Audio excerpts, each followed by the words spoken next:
Passion will keep your energy alive to go back, whether you see things that will discourage you or not. No matter the depth or the magnitude of the discouraging factor, passion will always make you to push across. There are many farmers today who are succeeding that have been kidnapped before. There are many farmers today who are okay. Let me tell you about how I got accident and my vehicle tumbled when I was coming because of farming. I was moving to somewhere because I want to succeed in farming. You got accident? Yes, my vehicle that I use in carrying goods somersaulted many times and threw me out to a distance of more than up to 15 feet. I landed on the third road. 15 feet. Yes, I landed on the third road. I was on coma for a few minutes. And immediately I woke, I opened my eyes from where I fell. I saw my vehicle front of me. 15 feet from front of me. Not even 15 feet, more than 15 feet. Let me say 20 feet.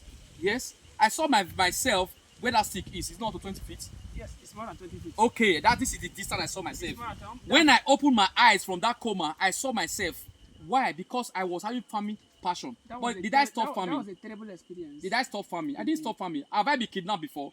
Yes, I have been kidnapped before. I have been kidnapped before. Did I stop farming? Should I start telling you the dark realities of farming? You'll be surprised if I start making an analysis into the dark realities of farming. Things that you see that you will just almost discourage you to stop farming.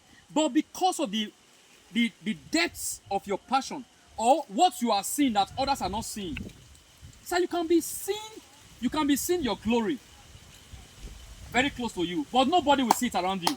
That glory that you are seeing is passion that is opening the eyes, your eye that is making you to see your glory. But everybody standing with you will think, this guy, what's driving him? All right, thank you so much. To our viewers, you have heard him. I think true passion is the engine to anything you want to do. Because the story he's telling me today, I'm not new to that. I've seen many people also who have encountered different things entirely, but yet they are still striving. Even as of today in the north, I remember in those days that even in the north there were a lot of people. I can't with this issue of herdsmen challenge, but yet those some left farming, but people are still there, striving well, and they are still producing food. So no matter the challenges, like he said, it's for you to see beyond the challenge. That when you're able to see beyond the challenge, then you see your glory. That's not what you said. Okay, yes, that's what I said. Let me say some things concerning that passion again and again. You just made mention of those who bring food from the north, right? Yes. Do you know that from time to time, I go to rekindle my passion? There's a street called Lagos Street in Benin. Yes. If you get to that street in the evening, you see trailer loads of food. Yes. You see rice, you see beans, you see potato, you see onions, all manner of food. Millet, guinea corn. You see them there. When you get there, you that is doing farming of one plot or thinking of one plot, when others are already thinking beyond 5,000 hectares, you are still on the level. You are thinking of 2 acres. You have the money to farm 500 hectares, but your mindset is going into 2 acres, 3 acres. Whereas you can engineer farming to be farming over 1,000 hectares. Now, even if you don't have it, go and rekindle your passion. When I get there, I fold my hands and be looking at trailers of food. I said, so one person can have this harvest trailer load. There was another day I traveled to one of the interior village in Edo State. I think what's it called? Okpila. I saw how trailer load of corn were coming to that state, to that town. Yeah. Trailer loads. I was told that they receive over 15 trailers every day of maize. Wow. Where is it coming from? People might have the money, but because of what they are not seeing, they won't invest in farming. They will rather go and start investing on building that will not bring thank you so returns much as much as possible. Thank you so much for the insights. You are welcome, sir. Thank you so much. And again, you've been in Ogun State for a while and not just one place, in different locations. And to be precise, I know you have seen different farms.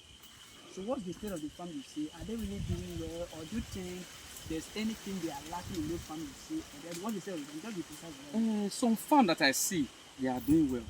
It's just that I see it very, very small. Very, very small.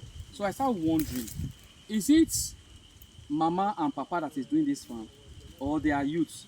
Some farm, I see people going to the farm along farm road. I see people going to the farm.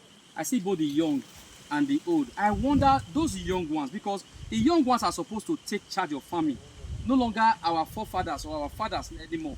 Young ones, those who are graduates, they are supposed to influx different community. You are supposed to be seeing graduates in different community. How which government can assist anyway to build camps for farmers in different communities, so that graduates can have after graduating from university, they can start coming to the rural areas instead of going to looking at white collar job or black collar job or red collar job in the I town. didn't want to ask this question, but it just came to my mind. Okay. The farm I saw, some of them are good, but majority are not encouraging. Just from the narrow place that I've been going through. Bush You will everywhere. answer this question. Because you need to tell me what they need to do. But then you made mention of graduates that graduates are supposed to go into farming presently, and youth are the ones supposed to go into it. Now, but you will not shy away to the fact that there is a wrong stigma placed in the society. Once you will say you are a graduate, then somebody asks you, what do you say? I'm a farmer. There are way people view that farmer. But when you tell them, people in the society. So they are expecting you to say, I'm a banker. Dirty people in the society. So when they see you, you say, I'm a farmer, they'll be shocked. Because I've met people that, what do you do? Say, I'm a farmer, you farmer. So because the stigma looks, is not favoring, or rather, it's not smiling to the people that are doing it. So what do you think that we should do to correct this notion? Because people, the way they look at farmers, they feel that they are the less, or they don't have money, and in fact, they are not even well to do. But I believe and I know very well that farming is the best thing anyone can go into. But because of this particular stigma attached to it, people are shy, or rather are being ashamed to go into farming. Even when they are farmers, they hardly come open to tell you, oh, I'm a farmer. They don't take pride in what they do. So how do we avert all this? All right, thank you very much, sir.